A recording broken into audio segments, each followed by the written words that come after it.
Every year, there's an elite selection of games that end up rising to the top. Elden Ring, Sekiro, Clair Obscur, Witcher 3, the generational games that end up getting so much right, they end up living on forever as golden standards for the rest of the industry to catch up on. This year, it's been a bit speculative as to what game is going to be the next Clair Obscur or Elden Ring, but we may have found it finally, and the industry seems kinda terrified of this game because it's everything the industry is trying not to normalize. So let's talk about the potential next mega blockbuster game, Crimson Desert, and how this game threatens to not only become the next big thing, but that its mere existence is proving that what the industry wants is clearly not what players do these days. Just taking one look at Crimson Desert, and you're probably thinking, what in the Witcher 3 Skyrim meets Dark Souls am I looking at here? Well, Crimson Desert is being developed by South Korean developer Pearl Abyss. It's a massive open world action RPG that promises a world to explore, and it's loaded with all sorts of gameplay systems all over. You can build settlements, face dragons, fly through the sky yourself, and face other kinds of threats. Eventually, you can even use mechs and machine guns because if I had to guess, there's this story element in the game called the Abyss. Apparently, it's the main draw of the story. Basically, things that shouldn't exist, I guess, start falling through this abyss into the medieval world below that is like centuries ahead of like technology and that kind of thing. So that kind of explains why you can use mechs and such, I guess. The tech is coming from another world or something. That's my guess anyways. But the gist is that what starts as a world of fantasy, it quickly starts to become science fiction. And I gotta be honest, it looks kind of amazing. And also, if you want more content, consider liking the video, subscribing, and all of that, thank you. But of course, people might look at Crimson Desert and think, okay, but what's the catch? Where's the gotcha moment where this all ends up falling apart? What's the ace up the studio's sleeve that will cause this entire thing to be nothing but a glorified tech demo or microtransaction hellscape? Well, actually, and I know this is kind of hard to believe, but Crimson Desert has no microtransactions in it whatsoever. I'm not even kidding. As Gadgets360 reported here, Crimson Desert, a premium experience, will not have microtransactions, Pearl Abyss confirmed. So yeah, like I said, one look at a game like this and you're probably thinking, oh yeah, they're gonna Ubisoft the bejesus out of this one, won't they? It's gonna have thousands of cosmetic armor sets and pay-to-win power level up bonuses like increased gold gain or experience for 60 minutes. But no, it's actually not going to have any of that at all. It's not even going to have a cosmetic shop either. Instead, all the outfits, the armor, the weapons, what have you in this game is going to be fully accessible when you buy it to just obtain by simply playing the game. And that sounds weird, doesn't it? Like it's in like almost in like a sort of like pathetic way, I gotta be honest. Like the concept that all of this content that is routinely shaved off before release to sell it back to you is actually now just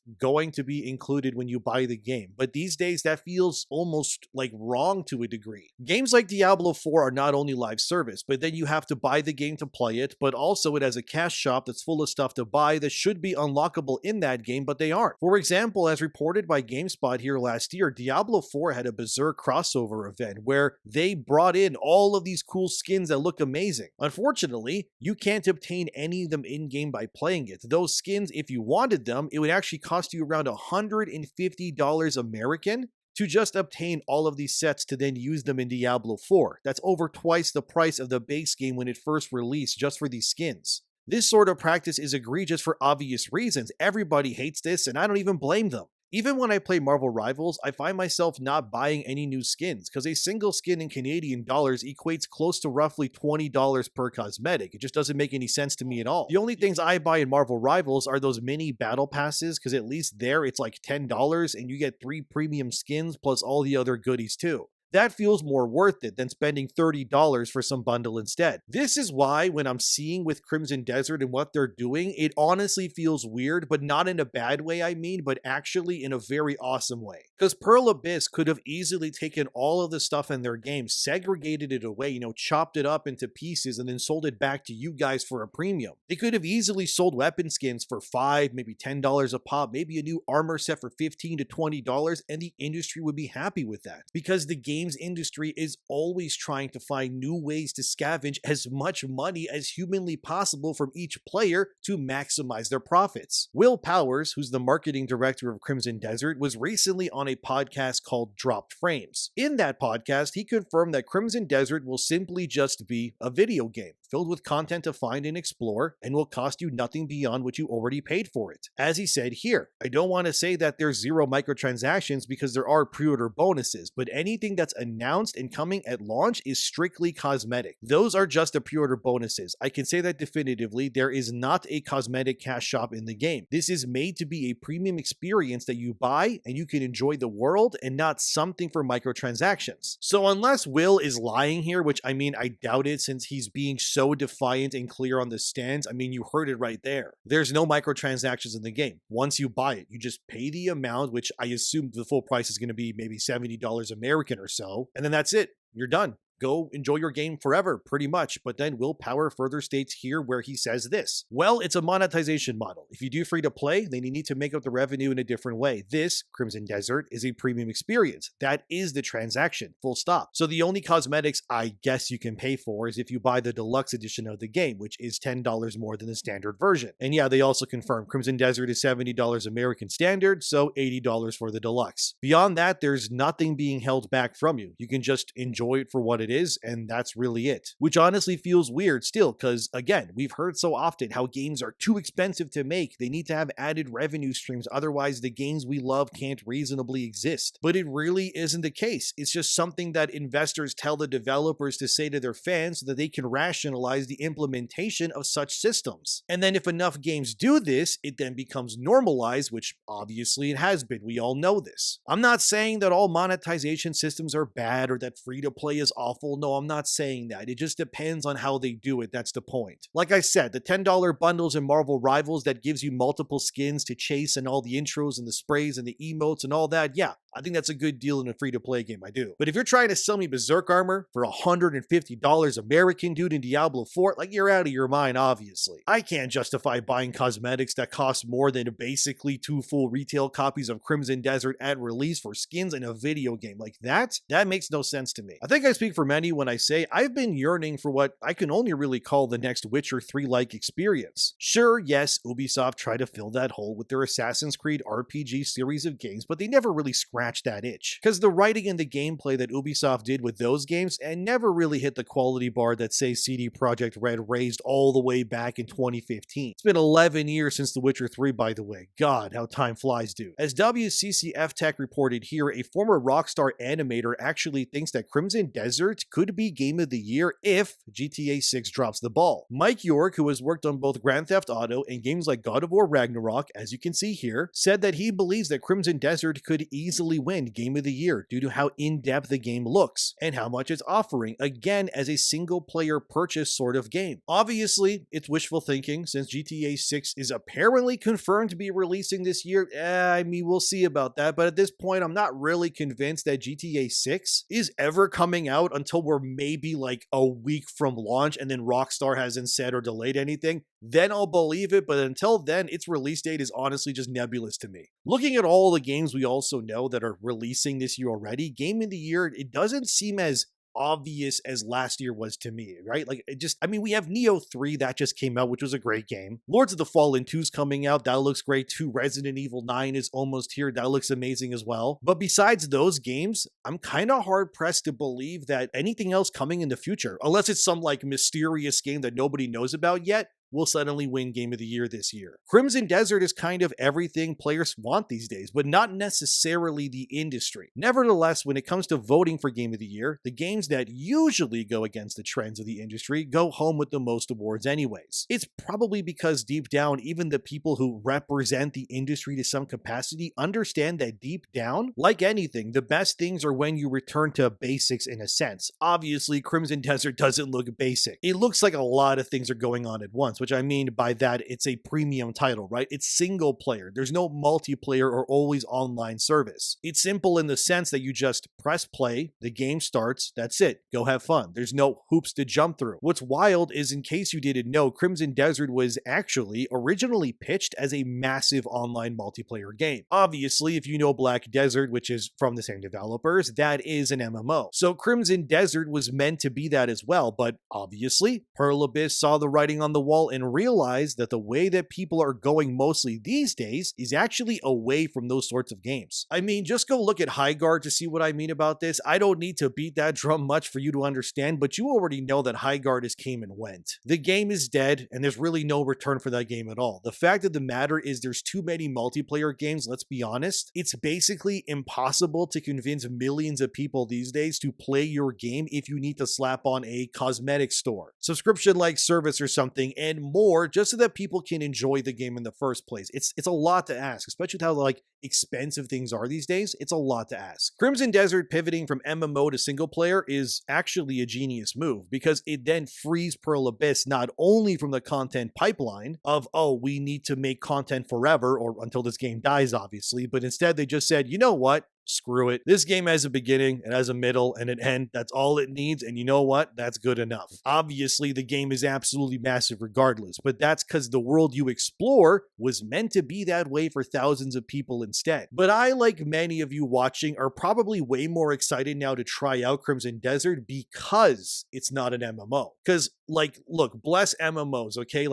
Great games sort of depends on which ones, I guess, but a lot of them are very grindy, can we agree? And they are designed to keep you spending forever. If you're into that, cool. You do you, I guess. For me, though, I prefer my games to be single player most of the time. I don't want to talk to people when I play games. I gotta be real. I prefer to just sit down, enjoy a story in its world, and just explore at my own pace. Like I said, I yearn for another Witcher 3 experience. I mean, come on. I want another Witcher 3 experience. And it's crazy that it's been so long and nothing has really reached it in terms of quality yet. Games have tried, sure, like I mentioned before. But all I want to do, honestly, is go town to town, solving quests, helping people with a narrative that's looming over everything, you know? I wanted to go back to basics if that's a good way of looking at it. I don't want time limits in my games. I don't want to grind a battle pass, really. I don't want raids where I need to treat it like it's a second job, learn all the mechanics of every raid boss. Usually, by the way, not even in-game, but on YouTube by watching a guide, because nobody will actually want to do a raid with you in any MMO unless you already know the exact fight verbatim and all the phases and what you have to do before you even play the damn content in the game yourself. That's another problem I have with MMOs, man.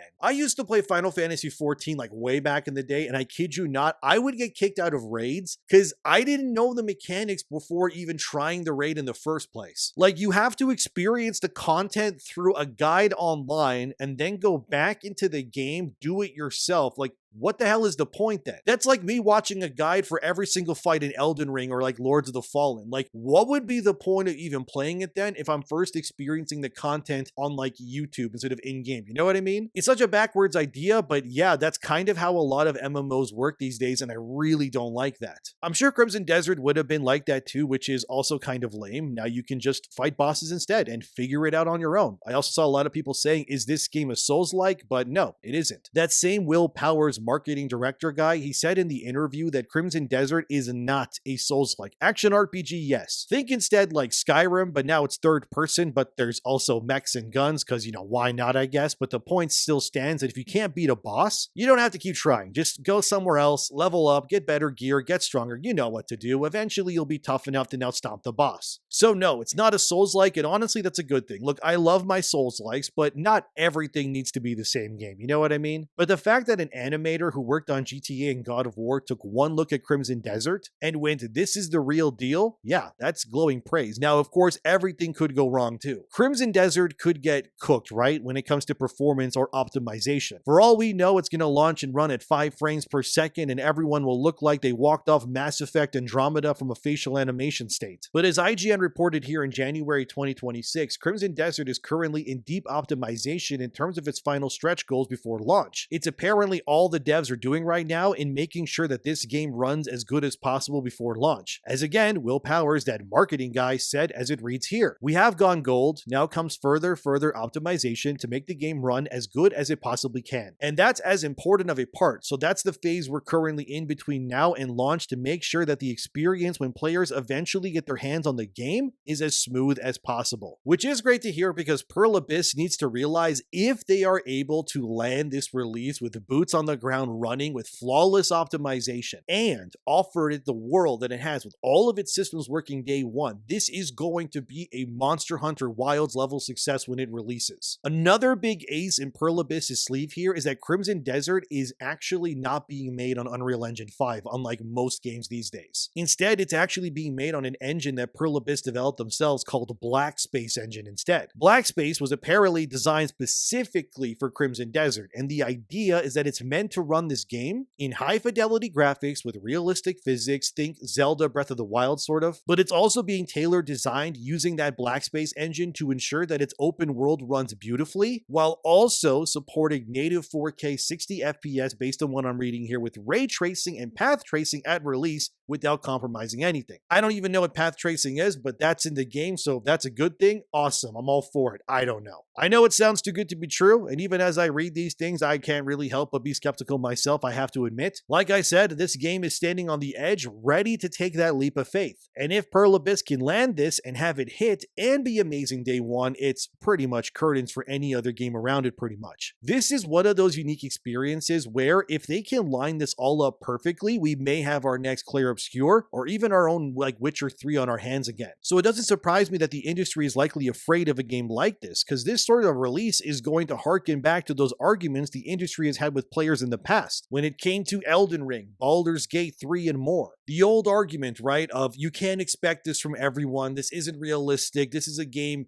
made in a unique way, so we can't really replicate it, but it really doesn't matter. All that really matters is the end product. If the game ends up being great and delivers on its promises, then it should be celebrated. End of story. But like I said, the more you look at the game, you're seeing these huge cities, these lush landscapes, insane amounts of NPCs going about their lives. Like, this feels like a generational game to me. And look, I really do hope it's great, because if this fails and doesn't land correctly, this could go from game of the year to biggest flop really, really fast. The world of the game is also split into 5 massive regions. So the world overall is called Pywell, but the 5 regions are named, and I'm going to butcher all these names, but whatever, let's go with it. The first one's called Hernand, then you have Paleun, Demennis, Delesia, and then the Crimson Desert itself. As Will Power states here regarding that Blackspace engine, off-the-shelf engines weren't able to deliver the uncompromised vision that the developer set forth to create with this game. So they needed to create their own engine in order to deliver on that vision. Apparently, Crimson Desert will also feature large-scale battles with hundreds of units on screen fighting. There'll also be fortress sieges, character-driven quests, and even faction-related side quests that you can also choose to do. And any region can allegedly be done in any order you wish. So the vision is, once you step into this game proper, you can just quite literally go anywhere you want. Plus, remember, there's entire dungeons in the sky too, apparently, probably to do with the whole Abyss thing that I mentioned earlier. But Will Powers also got asked, just how big are we talking? Like, as in the open world, what are we looking at? Well, this is what he said in an interview. I don't think numbers really do it justice, because how big is that in terms of scope and scale? But what we can say is that the world's at least twice as big as the open world, the playable area of Skyrim. It's larger than the map of Red Dead Redemption 2. If you played Red Dead Redemption 2, you know just how big that game is, so imagining a world of that size, but it's all like cities and dungeons and more of that scope and size, it's honestly incredible to fathom. The goal, according to Will Powers, is that they not only wanted the world of Crimson Desert to be huge by design, but to also ensure that it stayed as interactive as possible too. Again, I know everything they're saying, it's like, yep, check that off, yep, check that off too, that sounds great and good. This game sounds like it may be too good to be true, I gotta be real, and then IGN then had to ask the question, what if it is? As IGN reported here, they have played Crimson Desert for hours already and are worried that it may be trying to do too much and could just achieve nothing. The demo they played was, like I said, hours of content, yet according to IGN, they felt as if they barely scratched the surface of this game. They claim that even though they were playing Crimson Desert for hours, they still couldn't grasp the full scope of the game. Every few minutes, something new was happening, a new mechanic, a minigame, a mission. It was apparently very overwhelming. Not to mention, you can also use lighting magic in water to electrocute enemies, or even freeze water to create ice pillars like the Zelda games do. You can walk the bustling streets looking for quests, or soar above the sky with your wings of darkness and find secrets to uncover. IGN worries that the game is simply just adding things because the developers want to be in everything in one sort of game. Beyond Cliff, that's the main guy you play as, the guy with the brown hair and like the blue marks on his face, you can also play apparently as 2 other characters whose names aren't revealed yet. There's like a woman who wields magic and she can shoot guns, who seems more like the rogue archetype, if you will, in like an RPG game. And then you also have some other beastly looking dude that you can play who has like a machine gun for like an arm, which kind of reminds me of Barrett Wallace from Final Fantasy VII, which is totally fine because I love Barrett Wallace. Apparently the game also has steam trains, dinosaurs to fight, dragons, goblins, robots, God knows what else. Maybe aliens. I mean, why not at this point, right? According to IGN, though, they're worried about the story and the characters, as they said here. Most of the missions I played so far at several different events have been castle sieges, often ending in admittedly impressive boss battles, but they've all been relatively thin narrative-wise. Aside from an interesting detour to a mad inventor's lair where he's building a golden mechanical dragon as you do, I've seen little of what's going to be the thrust story-wise in Crimson Desert as a whole to get me hyped in that regard, nor met any characters that I feel will get close to my heart. And I can't help but worry that there's a reason we've seen so little of this world story. IGN ends their article, as you can see here, stating that they are impressed by what they've seen, but they're also worried that so much is being tacked on that Crimson Desert will just achieve nothing. Now, as for the story and whatnot, that really depends, right? You could argue that many Souls-like action RPGs, shooter games, whatever, as well, people don't really play those games for the story, but instead they play them for obviously the gameplay, the customization, the replay value, the exploration, that sort of thing. With Crimson Desert being the size of like a country pretty much, its story and characters, in my opinion, will still be important here for sure, obviously. However, if the game more so becomes a,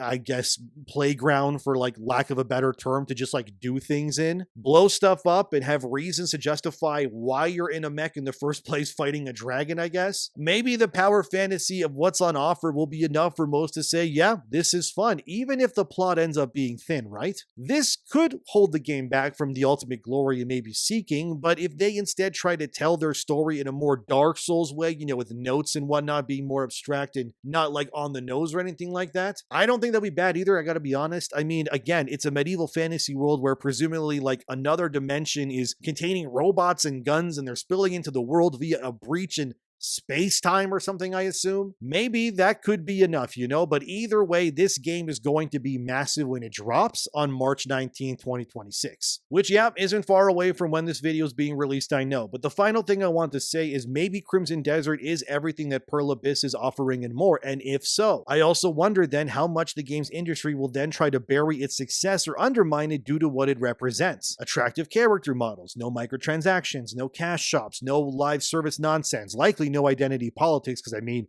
it's a South Korean developing team, let's be real. A massive world where everything is unlockable by you just playing the game, and in a sea of releases all trying to nickel and dime you, or convince you of some other narrative or whatever as truth. Maybe Crimson Desert is shaping up so well, they really are terrified of this game releasing and exposing them all for just, you know, taking us for advantage, really. That's what it's all about. Because when everything is there for one price, why play things that cost you more in equal measure? I guess time will tell, but what do you think? Thanks for watching, subscribe, and see you guys next time.